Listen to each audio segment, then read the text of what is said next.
It's the Fellowship of the Geek Show, a weekly podcast about comics, the comic book industry, and other geek pop culture.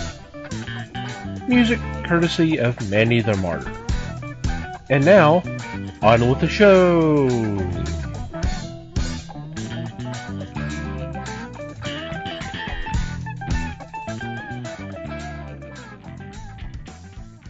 Hey there, everybody. It's the Fellowship of the Geeks podcast. My name is Thomas Schick, and joining me for this episode is Mike Marlowe. Hey, gang. And Les Webster. Hello, all. Unfortunately, Liz is under the weather, so she could not be with us this week, but hopefully she will be back with us next week, and Liz, get well soon. We'll miss you. Yeah. So, hope everybody out there is doing all right. So, what's been going on in your corner of the galaxy? Oh, gosh. I don't know, this was a pretty normal week, I guess. We went to another basketball game Friday night, obviously. That was a lot of fun. It's interesting to watch those games because, I mean, it's not like watching an NBA game where you know who all the people are and all of that, but you do get to see some usually younger guys playing their butts off, trying to make the big team, right? Trying to prove themselves, and so you get a lot of interesting stuff. Like, I mean, you also get some stinker type stuff too. There was one moment early on in the game Friday night where this dude was just wide open, like half the way down the court to the basket all by himself, and he gets cocky and goes to do a backwards dunk, and nope, bunks it right off the inside of the rim, pops back out. He pulled a Leon Lett, huh? Uh-huh. Pretty much. And for those who don't get that reference, that's a reference to, it was Thanksgiving Day game, Cowboys, and I don't remember who they were playing back in, was it like 93 or something like that? It was mid-90s. The Dolphins. Yeah, it was the Dolphins. That's right, because it was an icy day, and a rare icy day in November around here, but yeah. Yeah. Hey. What was it? It was just a fumble or something like that, and he picked up the ball, and he was heading toward the goal line and started showboating, and I don't remember which player from the Dolphins it was, but he came up from behind. Go ahead, Les. Who was it? The Cowboys were punting. Oh, was it punting? Okay. And everybody was told to get out of the way, but some strange reason he decided he needed to get the ball because nobody on his team was getting the ball. Okay. And when he hit it, it knocked it toward the end zone, and that's where the Dolphins landed on it. Right. For a touchdown, right. If he hadn't touched the ball, it would have been a dead ball, and that's right. The ball wouldn't have progressed anywhere. That's right. He touched it and knocked it in there, and they scored. Yeah.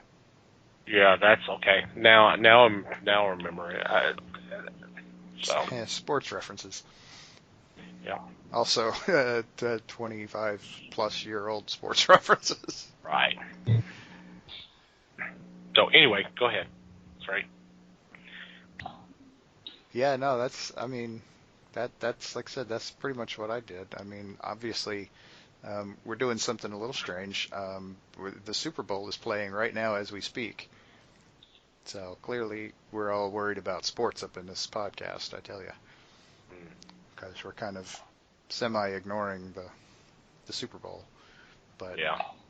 I knew it was going on because I got on social media and I saw everybody kind of talk about the halftime show. I was like, oh yeah, okay, that's right. Oh, my kid's he's been going nuts waiting for this, and so I've been hearing all about it all week long. I mean, and I don't mind. I've watched a lot of it. I mean, I've been kind of busy this evening, but I've had the game on. I've got it on now. I've just got it muted. Right. But I, I don't know. I'm not, as I think I said last week, I'm not as into sports as I was a few years ago even. So Same. whatever. Yeah. Yeah. And I mean, I was a little bit more interested in this because because of the teams. I mean, first time the Chiefs have been there since what, 1970, correct? Something like that. Yeah. It's been a long And time. then it's been a while since the 49ers, so it was kind of cool to have two teams that hadn't been in it in a while to play. So. Well, and there's a whole lot of red in the stands. Let me tell you. Oh, I bet. Well, that's the color for both teams. Yep. All right, Les, how about you? I'm pretty much void. I didn't do much. When Thomas and I spoke yesterday, I talked about a video I saw online or on probably Netflix, a David Lynch movie, which was about 17 minutes long. David Lynch was in What Did Jack Do? Lynch played a detective questioning a suspect in a murder. The suspect was Jack, a capuchin monkey that they had imposed an actor's lips on, so as he spoke, you got the other half of the story. It was hysterical because they tossed it about every cliche you can think of into this. And obviously this was a David Lynch process. Thomas said that there would be coffee in it, and yes, there was. And smoking. So if you get a chance, locate it and watch it, because 17 minutes is not all that long. I thought it was really funny, and the way they handled it was really well done. So that's about all I got this week. What was the title of it again? What Did Jack Do? Interesting. I've never really gotten into Lynch's stuff. To hear people talk, I mean, there are people who are really big David Lynch fans, and a lot of the people who love him really love him. But I don't know, never hit the right one, I guess. I enjoy his stuff, so this one fit in well. And of course, it was one of those films that they list saying, well, since you liked this one, how about trying that one? And I was a sucker for it. Well, So it was 17 minutes long, so you're not losing a whole lot of your life with that. But yeah. no, that's very true. I was going to say, now it's going to be interesting for what suggestions that pops up now. Well, since you watched this, how about that? Yeah, that's true. And I'll probably fall prey to them too. And then after you watch that, it's going to pop up and say, you'll just watch anything, won't you? Yeah. They know me too well. That would be awesome. It would be.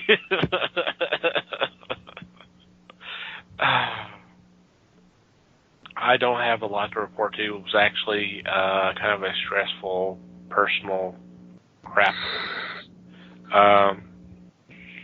But it did end on a nice note. Spent some time with some friends last night, and Les was part of that group.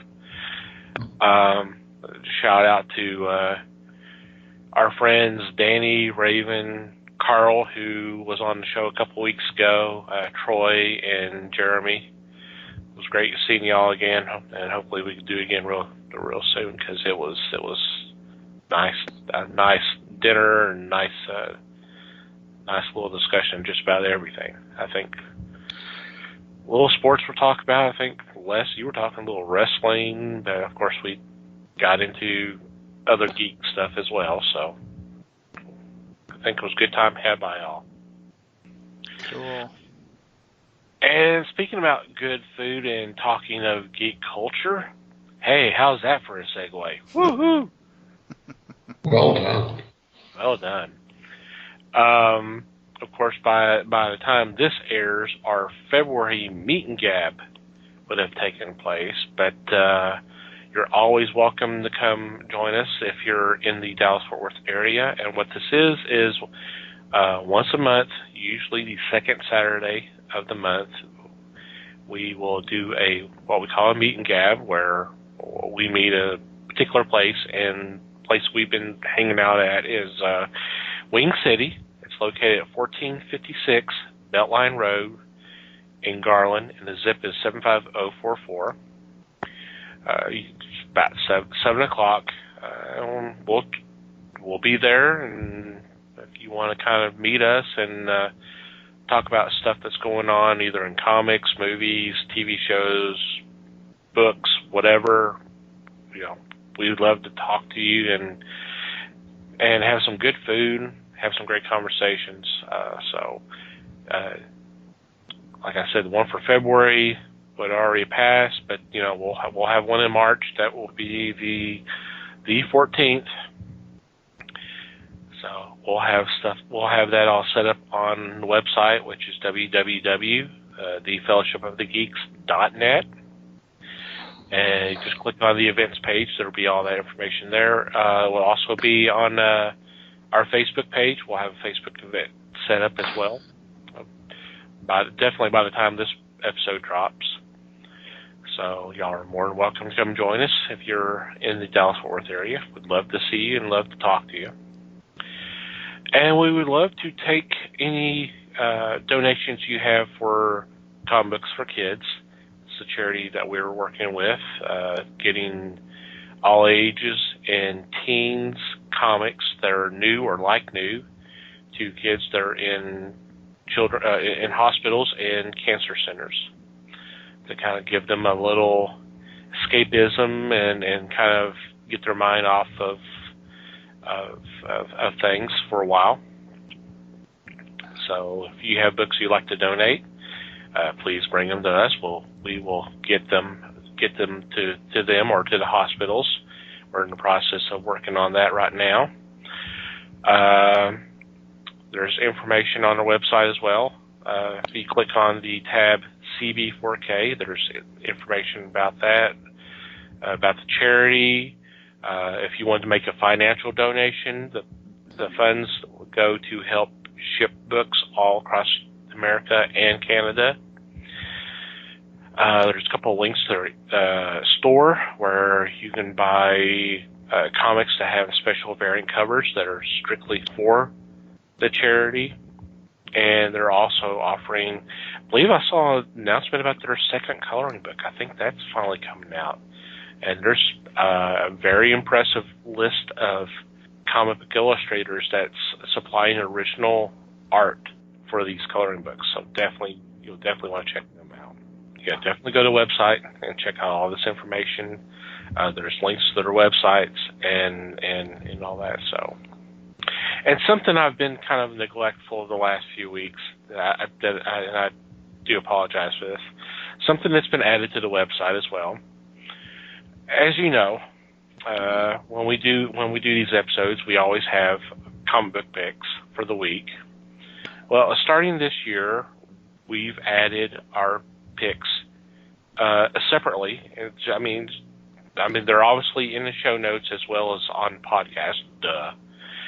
But we decided to have it separate, so if you want to go back later and say, hey, there was a book that Liz mentioned on the podcast or Mike mentioned on the podcast that sounded real interesting, but I can't remember the title. Well, if you click on the picks link, there's all the information, and it's in alphabetical order by us. So, Les, Liz, Mike, and then myself, and then our honorable mention. So everything's right there. So just kind of another place that's to kind of make it easier for you to go back and check out our picks.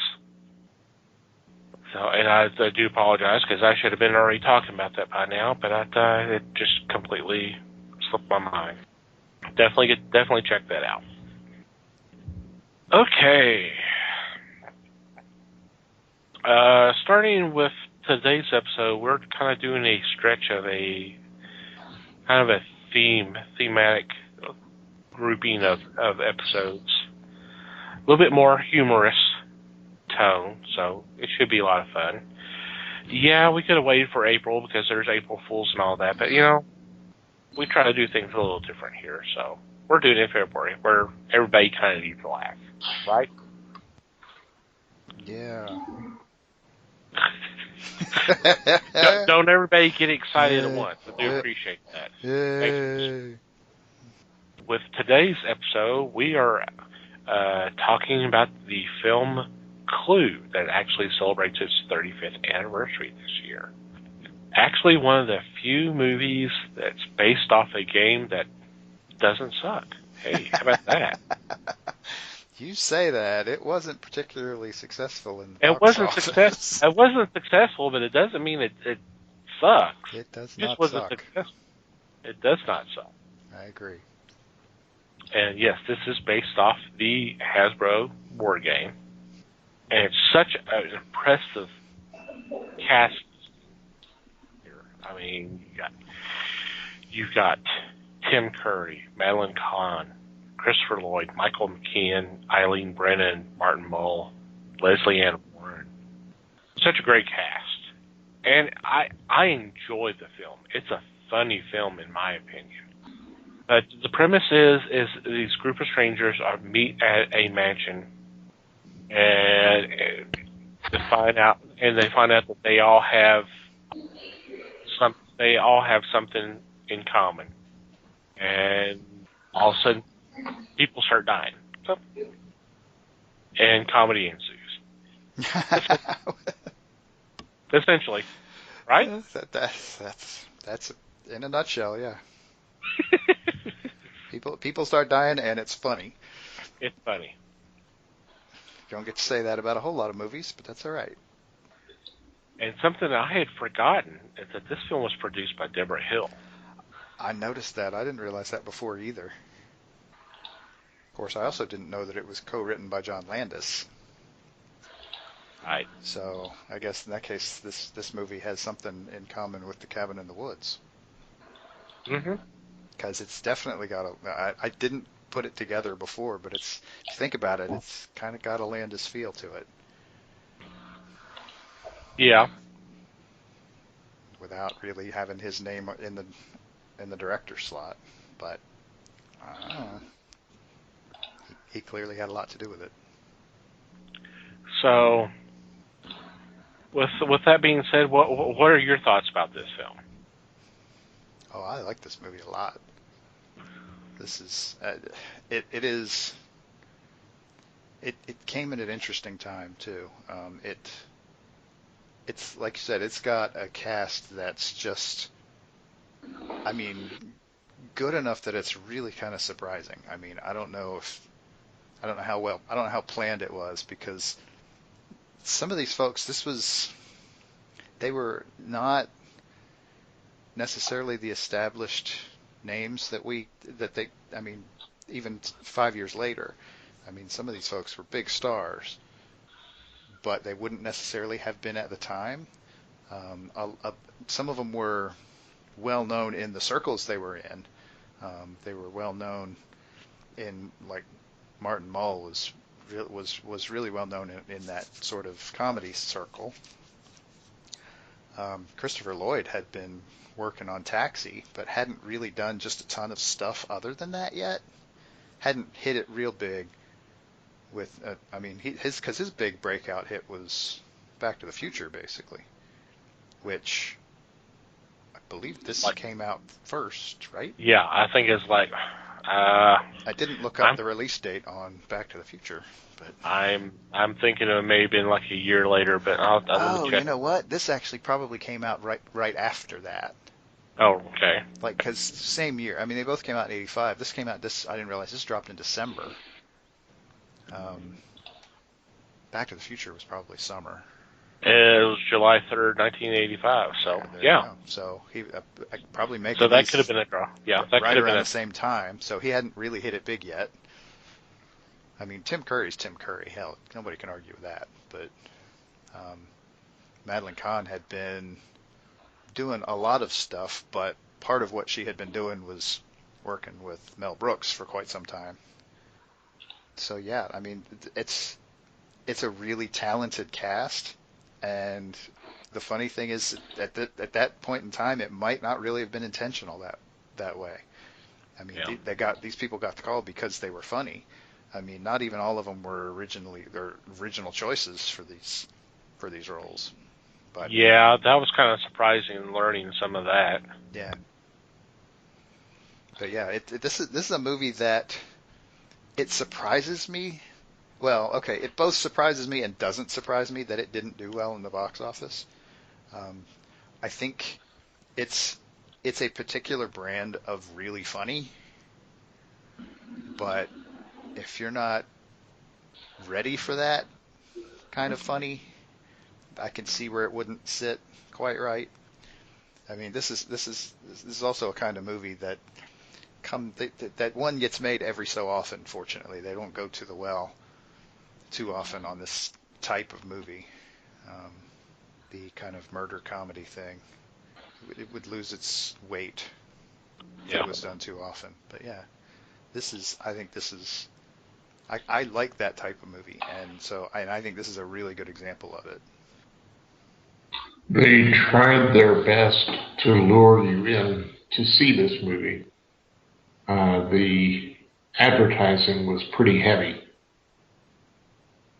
and the twist of multiple versions was pretty phenomenal.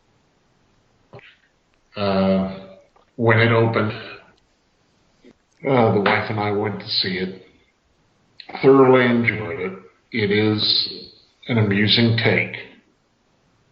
And the stars you speak of is true, were not as established as you look at it now and you go, oh yeah, that guy was in this movie and this person was in that movie. I think about the only actor in it that was not known, and I'm talking the major actors, I'm not talking about the people that made quick appearances, but the man that played Mr. Motti was probably about the only no-name in the group. Tim Curry was known, but he was only really known by his work in Rocky Horror Picture Show. And because of that, it was a limited knowledge that people had of him. Obviously, he's gone on to star in some really good roles for him. Almost movies or roles that were written for him. And he succeeded. This movie is one that will make me shut down and watch. It doesn't matter where it is in the movie. I've got to sit down and watch it till the end because it's that much fun. It may not have made a lot of money, but it is definitely one that will appear on cable in various forms, and it's probably going to be on some cable station once a week. Not just a station, but one of the many stations will carry Clue for a week or for a day a week. to me, that's successful. You spoke of Martin Mull, who became known because of what Fernwood Tonight or Mary Hartman, where he first appeared on television. So, kudos to the casting director and giving us so many people that are extremely well known now.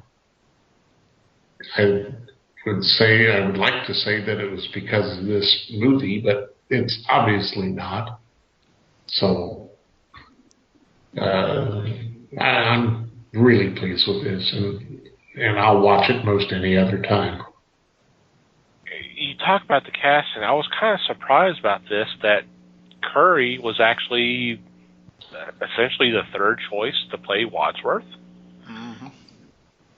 It's funny because the first choice was Leonard Rossiter. Rossiter, yeah. Yeah, he was. If you're at all, he's a British guy. If you're, I mean, not that Tim Curry's not, but if you're at all familiar, the thing that kind of made him famous was a British TV show called The Fall and Rise of Reginald Perrin.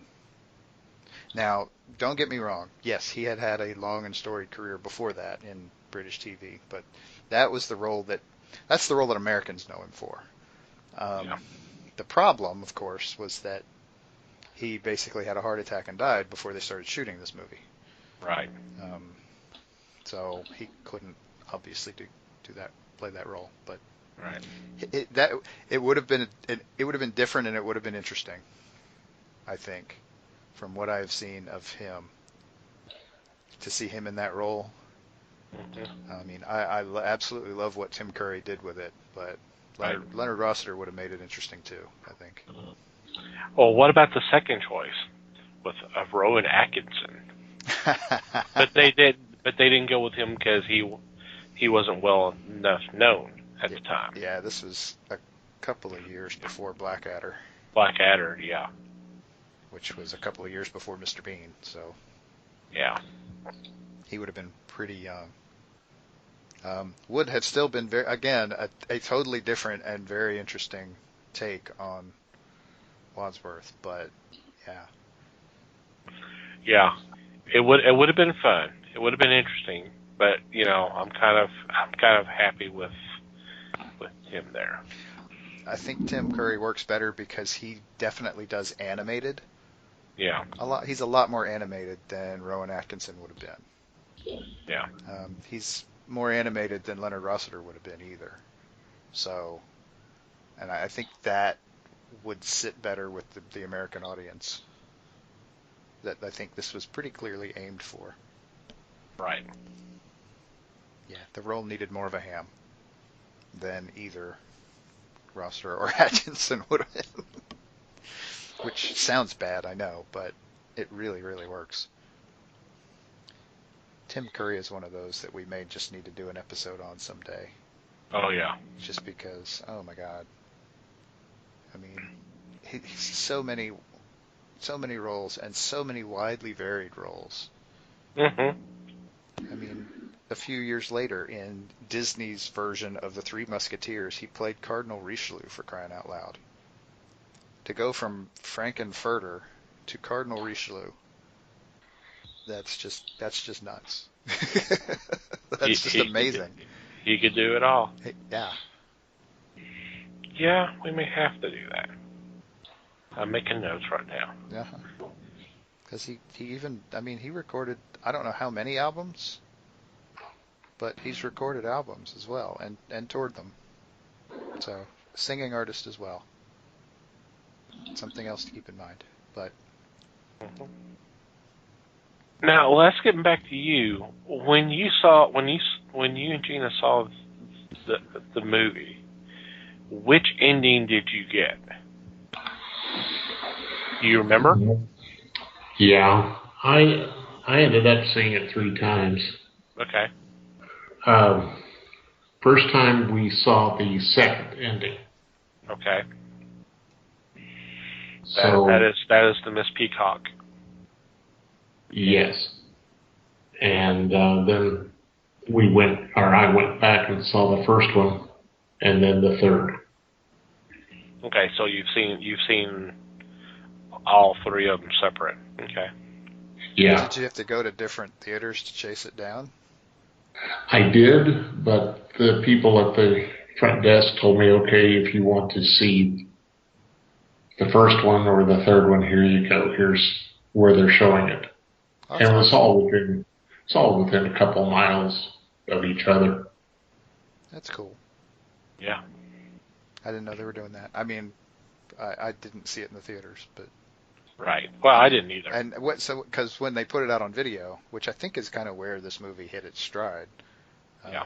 I believe I don't know if it was all of them, but I believe they had all 3 endings. Right. I know if you get it on DVD now or Blu-ray or whatever, it generally will have all 3 endings. Yes. Which is that's kind of how I saw it the first time. Yeah. Yeah. Which is understandable. That's one way to recoup losses. Right.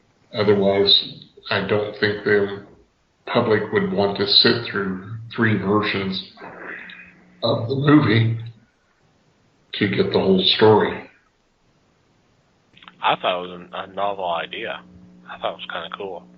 And there was actually a fourth ending, which I recently read about, and when I read the details of that, I was like, yeah, I'm kind of glad we didn't get that one. Yeah, that was interesting. That was a little crazy. That's a different movie. We'll just put it that way. The one, because I read about that. I think they talk about that on the Wikipedia page. It's definitely listed on the Wikipedia page. But yeah, that's a totally different movie. Not necessarily a bad movie, but not the same movie. That would be like the Western version of this movie or something. I mean, if it was done as a Western, that would be how you would expect it to end. Well, to me, it's almost like it's a last-second left turn. Mm-hmm. It just seems kind of jarring to me. It kind of turned it into a crime thing. It being about. I mean, but because it's as weird as this sounds, this murder mystery movie is not really about crime. I mean, it almost turns it a little Thelma and Louise at the end, and I'm like, I can see why they didn't put that in. Yeah. But yeah, I mean, the idea of basing it on a board game, you weren't getting a lot of that going on at the time either. Yeah. So, I mean, whether this is the first or not, I couldn't tell you. But so there's a kind of to pointedly throw a word into here. There's kind of a good bit of gimmick in this movie, which I think I guess people just didn't react to it very well. I don't know. Yeah. It was a little too. What was his name? What was the house on Haunted Hill? Castle. William Castle. Yeah. Oh, William Castle. Kind of a little throwback to his style, I thought, which makes it weird to me that it didn't sit. But I mean, his movies seem to do okay. But people were not ready for it in the mid '80s. Yeah, and you mentioned Mr. Body. Not sure that guy had acted ever before. He was better known as a musician. At Leaving. Yeah. Okay. Leaving, yeah, he was lead singer of a punk band. I say was, he still is, as far as I know. But yeah, not sure if that was just a right place, right time thing or not. Well, I'm glad he got to be part of this. Yeah, I mean, He did a great job for what little he's in the movie. Yeah, that's what I was thinking. He was very, very short time in there. But I think the acting sufficed for what he was doing. He was not having to stretch himself to play a part. Yep, it was an interesting choice. And you mentioned the Wikipedia entry, and a lot of this, you gotta some of this you gotta take grain of salt. But there was one thing here that popped out to me. I say popped out to me, but when I read it, I was like, I mean, it doesn't really surprise me. It mentions the whole Flames speech that Miss White gave Madeline Kahn. That was totally Madeline. I'm like, this does not surprise me. It sounded like Madeline Kahn. Right. My reaction to that was, well, duh. Did you people not watch Young Frankenstein? Come on. Of course that was her. That was obvious to me. It never dawned on me that it would have been anything other than her improving. Right. I mean, because you see her do it, and every time she's in a Mel Brooks movie, she does it somewhere along the line. And obviously they love it. Very similar. Yeah. Obviously Mel loves it because he keeps putting it in. So, duh. I mean, that was obvious. I didn't need that pointed out to me. Right. Flames on the side of my face.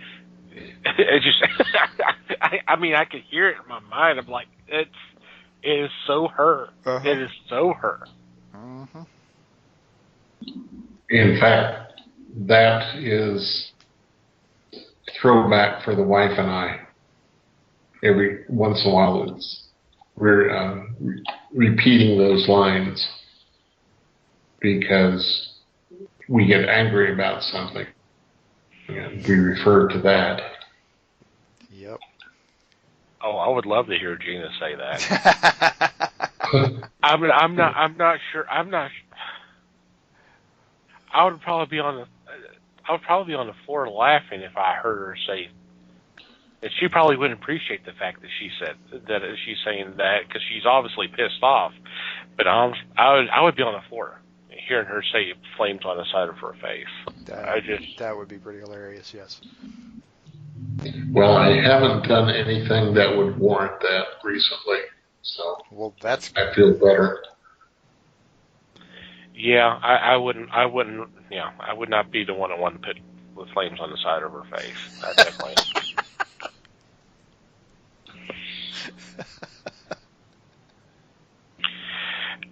We talk about the main cast, but I mean, let's talk a little bit about some of the supporting actors. You have Colleen Camp as Yvette, the maid. She was in a lot of stuff in the 80s. She was kind of popular on the down low. I mean, not in anything super huge. Right. But she was like, I mean, and I don't want this to sound like I mean this in the best possible light. She was kind of a B-movie queen in the early 80s. I mean, even back into the late 70s, I think. She was in one of the Bruce Lee movies, like the last one. I can't remember what one it was called. She was working on. I want to say she was in some horror movies back in that time frame too. Yeah. And I mean, she did a lot of movies. Yeah. Wasn't she in Walk Like a Man with Howie Mandel? Did I remember that correctly? I don't remember that at all, so I don't know. Maybe? Let's see here real quick. Not sure. As much as I liked Howie Mandel back in his kind of time, I don't remember going to see his movies particularly. Maybe I was a little young, but I remember really liking him on St. Elsewhere. And that wasn't even a comedic role. She was in Rich Man, Poor Man, Book 2, the miniseries. She was in the second Police Academy film. Oh, she was actually in 2 and 4. Let's see what else here. A lot. Oh, that's right. She was in Smoking and Bandit Part 3. Yeah. She was in Apocalypse Now. I mean, come on. Yeah. Let's not pick stinkers necessarily. I'm not picking stinkers. I mean, yeah, I did mention Smoking and Bandit Part 3, And but yeah. this does list Walk Like a Man. So, yeah. There you go. Yep. She played the conniving wife, if I recall. She was Mandel was returning from the jungle, and he had to adapt back to civilian life, being a human. He was raised by dogs. Oh, wow. I need to go back and watch this. She had her second role was uncredited. She was in Battle for the Planet of the Apes. Dang. I did not realize that. There you go. Did they give a title for her? Oh, she went uncredited. She was Julie Lisa's servant. That's what they have her listed as. Well, I mean, it could be worse. She was in Those Mad Mad Movie Makers as actress number 5. I thought... Okay, maybe I'm... Okay, yeah, she was in Game of Death. That was the Bruce Lee film. There you go. That was the one I was thinking of, yeah. I was so blanking on the name. According to this, it was filmed in 72, but didn't release until 78 because it was. This is the movie he died. In the movie making it, so that's why there's a lot of doubles and then them superimposing his face on someone else. It looks pretty bad. Yeah. Yeah.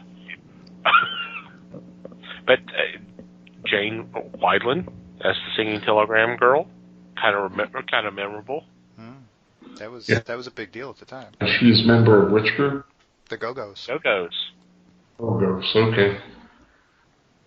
Yeah, that was when they were really big. Yeah.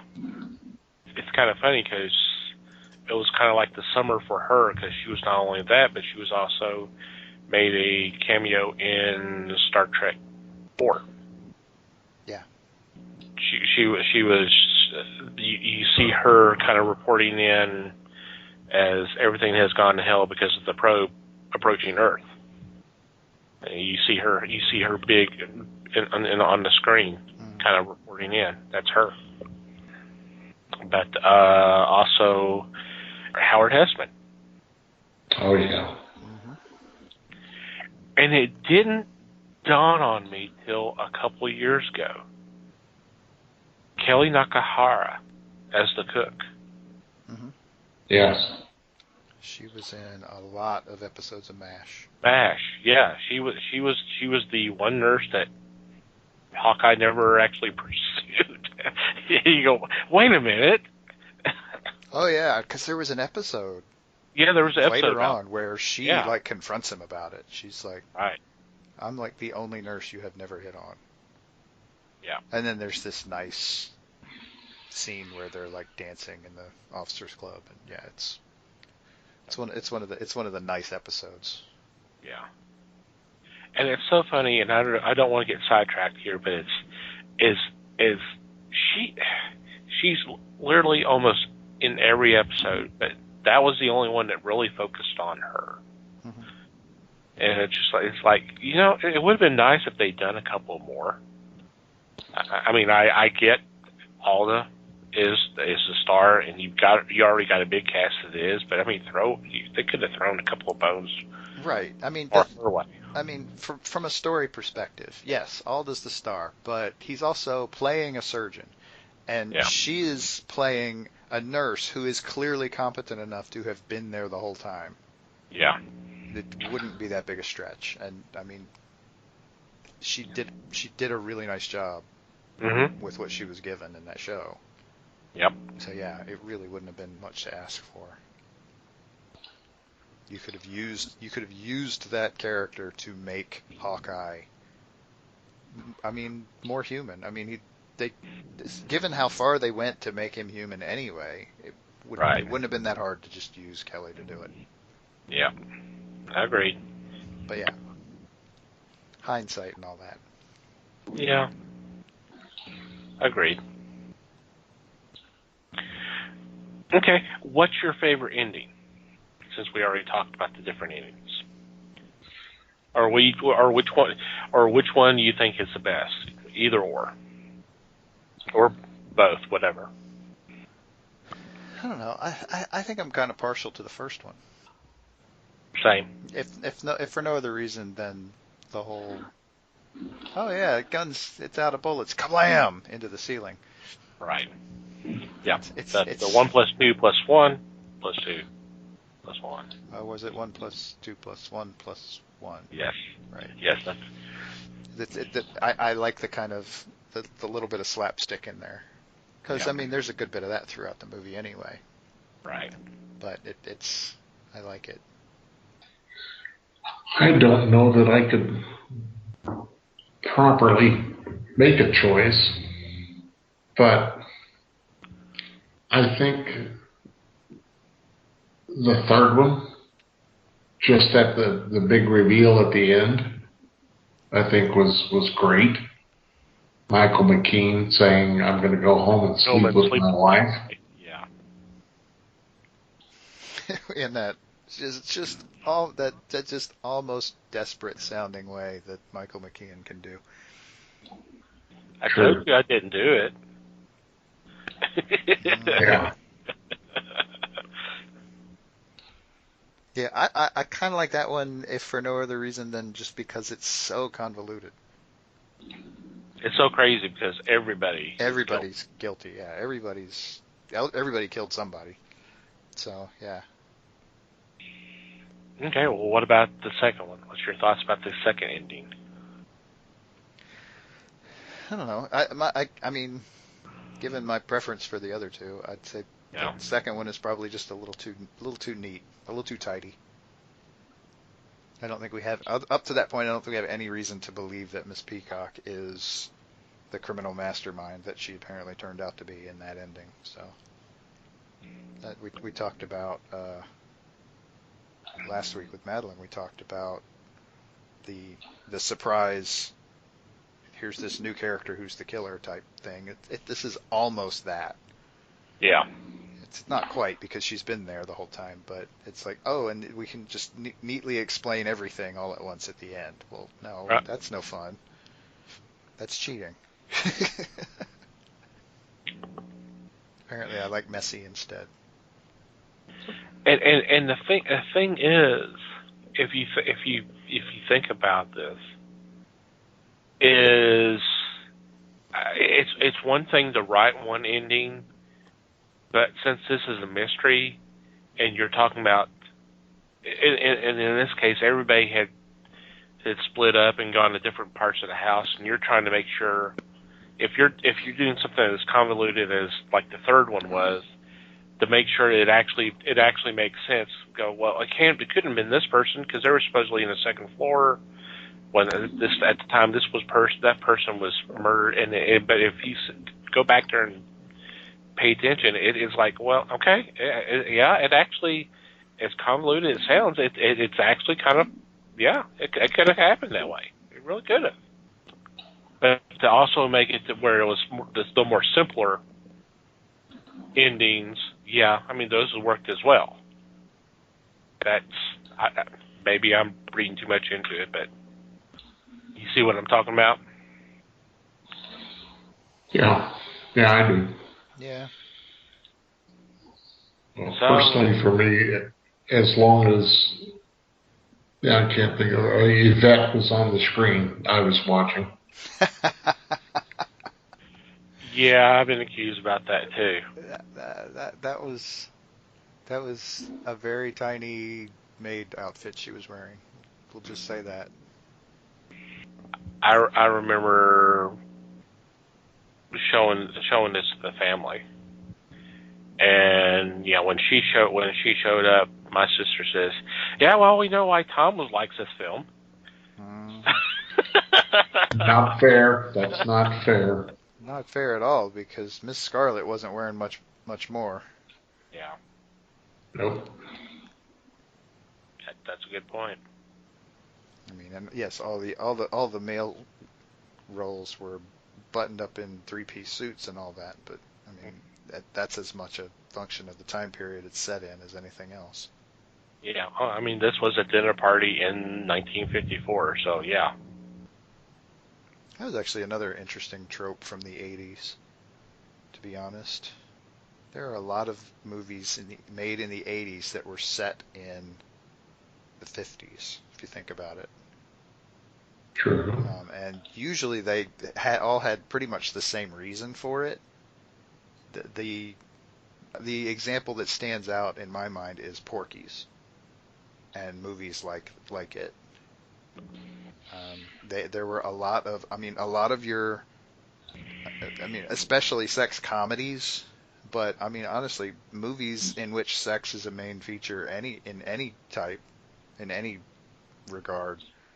There's a lot of those in the 80s, and they're all set in the past.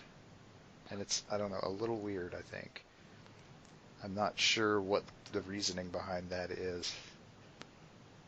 Would love to have somebody explain it to me. Has it been rivaled? Has there been a movie that's got the verve of this film? Well, I mean, there haven't been a lot of movies like it. There have been a few. And it's actually kind of funny because there has recently been one that I think that I have heard some comparisons to, that has been really well received, and that is Knives Out. Yeah, I've heard those comparisons as well. I have not seen the movie. I want to. It just hasn't happened yet. Yeah, I need to. I imagine it will be streaming somewhere soon. Yep. Did it get nominated for any Oscars? I can't remember now. I really don't pay attention to award shows, but Yeah, let me look. I don't think it did. It got some Golden Globes or some Yeah, nominations. I think you're right. Oh, this says it did get, the screenplay was nominated for an Oscar. Oh, good. Yeah. It's well done. It's a fun movie, and it'll keep you going. You think, okay, now everything's solved, but all of a sudden they'll toss something else out there. And it's not an unfair mystery. This one is legit, and it follows suit. So there are times that I found myself trying to remember, did that really happen? But it comes across. It's really well done, well acted.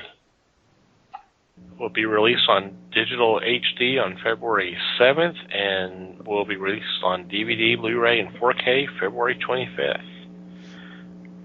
There you go. And there's already talk of a sequel featuring Daniel Craig's character, the private detective. I wonder if he's ever going to get tired of playing private detectives. It's an interesting thing to get pigeonholed as after playing James Bond, but whatever. Because he was the reporter in the lousy American version of Girl with the Dragon Tattoo. Why I remember that, I have no idea. It was a terrible movie. It's tough to scrub from the mind. I think that was the one that for some reason, you know why I remember that? Because I was offended.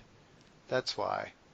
I was offended for all of Scandinavia. Because this is the version that they used for the opening credits. They played, instead of any music from any of the Scandinavian countries, would have been completely, I mean, any style, any genre, any kind, any however new or old, it wouldn't have mattered. But what did they do? No, they did not do that. They opted to come up with a terrible cover of Led Zeppelin's Immigrant Song. And I'm like, why the hell would you do that? I mean, this is the opening credits, and I'm sitting here watching it going, what are they doing? This is insane. I mean, and then the movie was really kind of bad anyway, but I was just like, I was offended. I'm not Scandinavian. I was offended for them for that. And I don't know. I was just stunned. I think that's stuck in my head, and that's the only reason I have ever remembered that movie. Because it was not memorable otherwise. But I understand he did a really good job in Knives Out, so there you go. There you go. To end on a high note there, that little rant. Well, any final thoughts on Clue? Just, if you have not seen the movie, definitely go see it. If you have seen it, watch it again. Yeah, it's still good. It's still good. It's still awesome.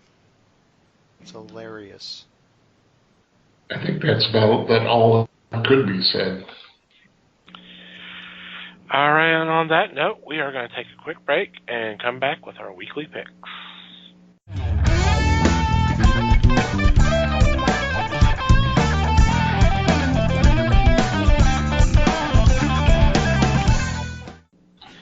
And we are back. It is time for weekly picks, and leading off is Mike. Alrighty. My first pick is from Dynamite Entertainment. And I'm picking the first issue of Death to the Army of Darkness. Dynamite has done several different series of stuff related to the Evil Dead franchise, for lack of a better word. And I have enjoyed almost all of it. They do a lot. They've done a lot of wild variations on things based around Ash and the whole Army of Darkness thing. And it's actually the funny thing is it's actually been a little bit now since we've had one, and so I'm kind of excited to see one coming back. This is, according to the synopsis, it is set about 6 months after the Army of Darkness film, and Ash is trying to get back to normal still. So it's a kind of an almost immediate sequel to the third movie. And I just love the idea of Ash trying to be normal. So I am looking forward to this. That's understandable. Should be fun. See how he copes. Yep, it's the kind of thing that you could do over and over again and come up with something different every time. Mm-hmm. Yes, not wear it out. Right. I mean, I wouldn't go too often to the well here, but like I said, it's been a little while. I'm kind of ready for another one here. Alrighty. I am next, and for my first choice, I am going with a brand new series from Scout Comics called Canopsis. And it is a story about a woman who wakes up being marooned on a planet that's 300 light years from Earth, with no memories beyond a hazy sense of extinction level urgency to return to Earth. So she and her little robot are trying to put the ship, repair her ship to try to go back to Earth, but she's also dealing with her memories coming back, and apparently they are not good memories. And obviously something's also wanting to kill her. So while she's on this planet, and the synopsis says it is the says that the series is Castaway meets Annihilation with a healthy dose of Philip K. Dick thrown in for good measure. Holy cow. Yeah. I'm like, okay. Okay. Yeah. This could be interesting. So yeah. That definitely has promise. That definitely, That's a good choice. that got my. I like what I read there, so I'm definitely in for this one. Yeah. Alrighty, Les, you're next. My first choice is a new series also. From American mythology comes Carson of Venus, the Eye of Amtor. American mythology, I'm going to kind of echo Mike's phrasing, but they've been doing several of the books based on Edgar Rice Burroughs' characters, and I've got a feeling this one's going to hit the good spot too. Carson of Venus was the first person that Burroughs sent to Mars. This was predating John Carter. So in this, Carson Napier has to fight against time and the planet Venus itself. So they're shifting a bit here. And just the idea of the action that they're going to have is mesmerizing to me, and I'm going to make sure I get a copy of this one. Yep, sounds like a lot of fun there. Yep. Alrighty, Mike, you're up again. Okie dokie. My second pick is from Dark Horse Comics, and the title of this book is Blackwood: The Morning After. This is issue 1 of the second miniseries in the Blackwood. I hate to repeat the word series here, but that's kind of what it is at this point. This is making it a series. So if you did not read Blackwood, you should, because it was a really good story about a group of kids at they're attending a kind of a boarding school for magicians. So there's a fun fantasy element, and the story and the last one involved. I don't want to get too spoilery here, but I mean it's pretty obvious when you get to a point, especially with the word morning. That's morning with a U in it, by the way, in the title. There were a couple of deaths in the last series, and so this is the group sort of working their way through that, and I find it hard to believe there won't be more weirdness going on in this school. So it's a lot of fun. This the synopsis, again, I will do the same thing. The synopsis says, perfect for Harrow County and Beasts of Burden fans. Ooh. Yeah. And it's written by the guy who writes Beasts of Burden. So I think that's kind of why. But so yeah, it's yeah. I can't argue with that, really. This is going to be some good stuff. Mm-hmm. Sounds good. I'm up again, and so for my second choice is another first issue of a new series, and this is from Image Comics, and the series is called Tartarus, and it's described as sci-fi drama of Breaking Bad set in Mos Eisley. Okay. Yeah. I'm like, okay.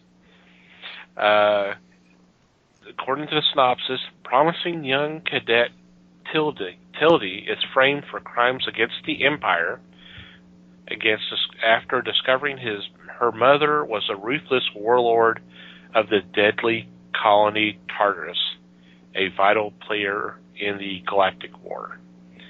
Now, Tildy's only way home may be to reclaim her mother's dark crown. Oh, damn. I have to become the conquering emperor.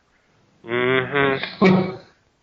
Talk about your Oh, first world. woe is me. Talk about your first world problems, God. No, this sounds cool. That kind of Yeah. thing. Yeah, I like that kind of thing. Yeah. It definitely piqued my interest on as well. So. Alrighty, Les. My second choice is the Terrifics, number 25. We're at a point now in the Terrifics that they have decided to present you with a choose your action, choose your destiny issue. The writer has set it up where Michael Holt has discovered an enemy, and the only way to overcome the threat is to have a series of life and death simulations. The thing is, Mr. Terrific lies to his team, so the question is, will they trust him? Yep. So in this issue, they're going to give you multiple stories to direct you. And we've discussed a book like this before, and I want to see how DC can handle it also. So I'm in. Cool. It does present an interesting structural problem, doesn't it? Yes. Yes. Be cool to see From start to finish. Be cool to see how they write their way out of this one. I like the potential because, I mean, if it works, it would be nice to see this, not all the time, but from time to time. But boy,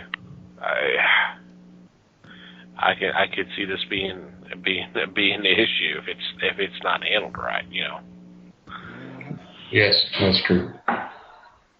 So, but yeah, that definitely. I like the characters. I like the series, but this has definitely got me interested in picking up the issue as well.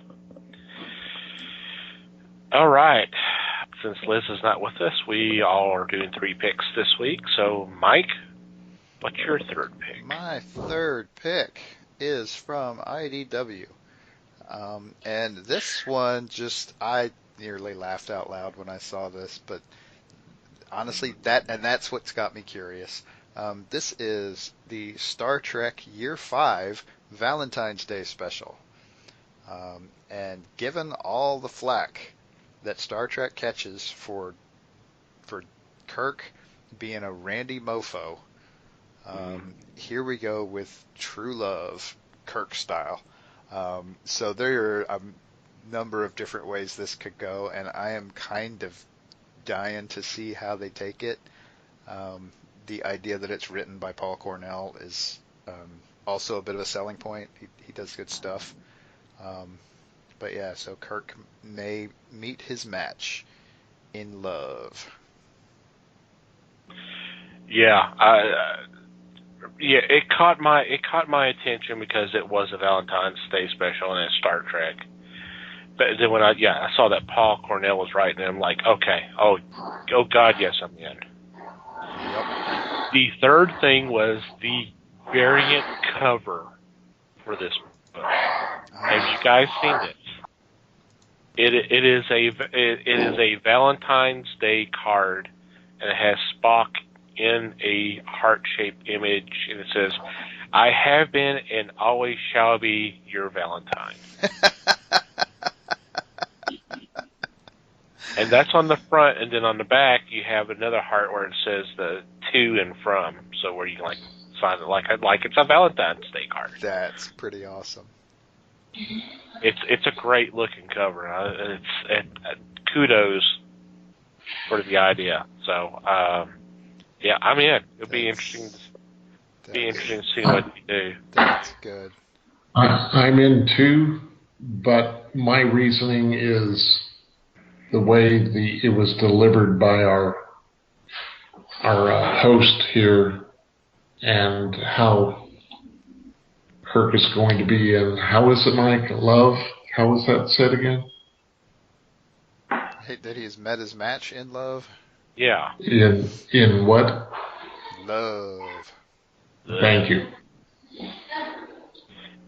And here's the thing, and I'm going to walk kind of walk gingerly here.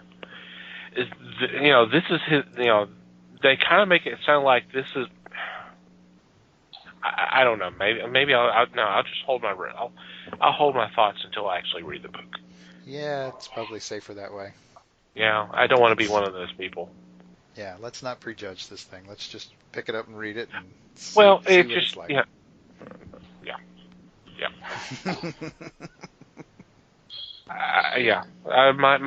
My questions and all that, I'll wait until I actually read the book and see, because this series has been, they've done a great job continuity-wise. Yeah. They've done a really good job of going, okay, this is what's, we're, obviously it's everything's done well and set in the original series, but they make kind of references to stuff that we kind of see the answers down the road. Cause like the first story arc, Kirk was talking about, hey, I may actually get promoted to be admiral. Is this something that, is this something I really want to do? Because I like being out there exploring. Well, that's something that was addressed in Wrath of Khan, because he did become. He became admiral, and he realized he was not happy. Well, in the first film too. Well, in the first film too. Yeah, more so I think in Wrath of Khan. More so, well, because he was celebrating a birthday, and that just made things even worse. Because now he's talk about him getting old, and he's behind a desk, just giving out orders and this, that, and the other, instead of actually taking charge and exploring the galaxy or dealing with the threats that are approaching, Starfleet. Being in the thick of it. Right. Yes, which was what he always wanted to do. So the series has done a real good job. So my questions were kind of related to that. So I shouldn't have any questions because they've done a great job. So. Right. How this flows into continuity, I think, will be the deciding factor on that stuff too. Yeah. That's kind of where my thoughts and questions are. But you know what? Like I said, let's just see what they do. Yeah. We'll just read and see where we go. So, all right. Yep. God, that was long. I'm sorry. That's all right. And it's my turn now. For my third choice, it's a one-shot from DC Comics titled Superman Heroes.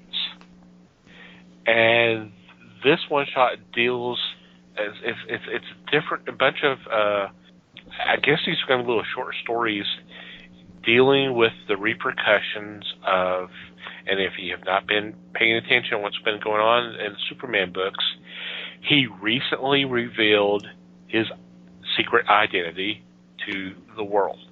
So everybody knows Superman is Clark Kent. So these stories are kind of dealing with how that's kind of changed and their thoughts about Clark before and all this. So this could be kind of interesting. I mean, this is kind of this is something you can only do, really you can only do it once, because once you do it again, then you're going, okay, we've already done this. Well, you have to undo it first. True. As long as Superman doesn't make a deal with the devil for everybody to forget. We've seen how that happened. Oh, we went there, did we? He went there. That's already happened once with the other publisher. Let's hopefully we don't do that again. But hey, and it's got a great list of creators, so it should be a really interesting issue. And they went there, so let's hope this if they're going to do this, let's just go ahead and just move on from there, and let's not try to put the genie back in the bottle. It's already done. Let's move on. But they will. Right. Eventually. All right, Les. My third choice is No Romance in Hell. This is a trade coming out from Silver Sprocket. It tells the story of a demon that ascends to Earth's surface on a quest for loving tenderness from human men. She's had no luck in hell. What she finds is disappointment, disintegration, and what they say here is hilarity. In this brimstone-infused roasting of modern romance. I think what intrigued me most is the writer and cover illustrator. This is a person named Hyena Hell. So I want to see exactly what transpires. I don't know who does the interior, but just the idea of this got to be a nom de plume, because I don't know that anyone with the last name Hell would name their child Hyena. Oh, there's all types out there, man. Yeah. Just saying. Yeah. True that. So that's what's going to pull me in. Yeah, sounds like it could be interesting. It could be interesting, but when you're talking about this, you probably heard me chuckle a little bit. I was like, so there's no way in hell the demon can find love. Okay. Oh. And it's just in time for Valentine's Day, so. Yeah, very fitting. All right. Any special shout-outs for mentions this week? Other than Liz, we're miss you. Hopefully you'll be back next week. Yeah, just that one. That's all I got. All right, we'll just move on to our regular shout-outs. Obviously, we want to thank Pop Goes Culture Podcast Network for allowing us to be part of a great network of fellow podcasters. Definitely check them out. We'll have a link in our show notes. We want you to check out the fine folks who make up Potter & Family on Twitter. Check out some of their shows. The easiest way to do that is to go to Twitter and do a search, #Potter & Family, and scroll through whatever catches your attention. Click on that link, download that episode, and knock yourselves out. Hope you have a great time. Thank you guys for your support as always. I also want to thank Manny the Martyr for supplying the music to our podcast. Check out some of their music. We'll have a link in the show notes where you can be able to do that. Thank you guys, as always. And finally, you, dear listener, thank you for downloading and listening to today's episode. We do appreciate your support. We'd love to hear from you. Any kind of feedback, comment, questions, suggestions, complaints, observations, please send them our way. There are several ways you can do that. Our email address is email@thefellowshipofthegeeks.net, or you can go to the website and go to the About Us page, and there's a form there that you can fill out. I already mentioned that we have a Facebook page. Please follow us there. We're obviously on Twitter as well, @FellowshipGeeks.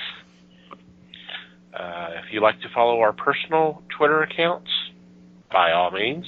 Mike can be found @MikeyGeek. Liz can be found @LN_geek. And I can be found @TomTCGeek. And we definitely appreciate if you would rate and review our show from wherever you download our podcasts. Thank you very much.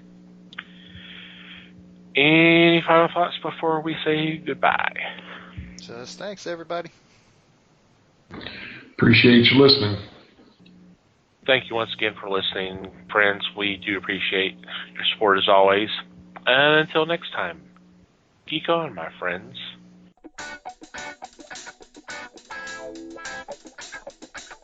We thank you for listening to the show.